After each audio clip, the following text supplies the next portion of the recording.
জনগণ second Republic বোঝে না। আপনি যান রিক্সা চালক, ভ্যান চালক, আমার কাছে এসে লাভ নাই। জনগণ ক্ষমতার উৎস। এখন জনগণ যা চায় সেটাই করতে হবে। জনগণ এই মুহূর্তে মনে করে যে রাষ্ট্রের কিছু বিচ্যুতি ছিল, কিছু সমস্যা ছিল, কিছু সংকট ছিল, সেগুলো সমাধান করতে হবে। সেগুলো সমাধান করে সংস্কার করে রাষ্ট্রকে এগিয়ে নিয়ে যেতে হবে। এখন এই মুহূর্তে বিভিন্ন গোলক ধাঁধার মধ্যে, বিভিন্ন তত্ত্ব উপত্যের মধ্যে মানুষকে আটকে রাখা, মানুষকে বিভ্রান্ত করা, আমি মনে করি এই মুহূর্তে রাষ্ট্র সংস্কারে বাধা সৃষ্টি করবে।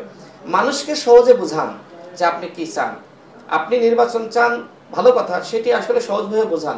সেকেন্ড রিপাবলিক, নতুন বাংলাদেশ বা আপনার এই যে গণপরিষদ নির্বাচন, এগুলো মানুষের বুঝতে একটু কষ্ট হচ্ছে। যদিও নতুন বাংলাদেশ বলতে মানুষ মনে করছে যে সংস্কার হওয়ার পরে সেই বাংলাদেশ, এটি কিছুটা মানুষের কাছে বোধগম্য।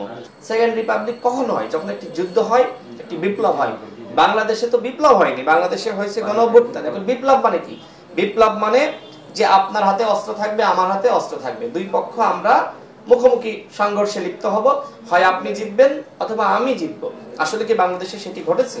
বাংলাদেশে একটি স্বতঃস্ফূর্ত গণ অভ্যুত্থান হয়েছে। এইখানে আমরা নিরীহ বাংলাদেশিরা আমরা কিন্তু খালি হাতে মাঠে নেমেছি।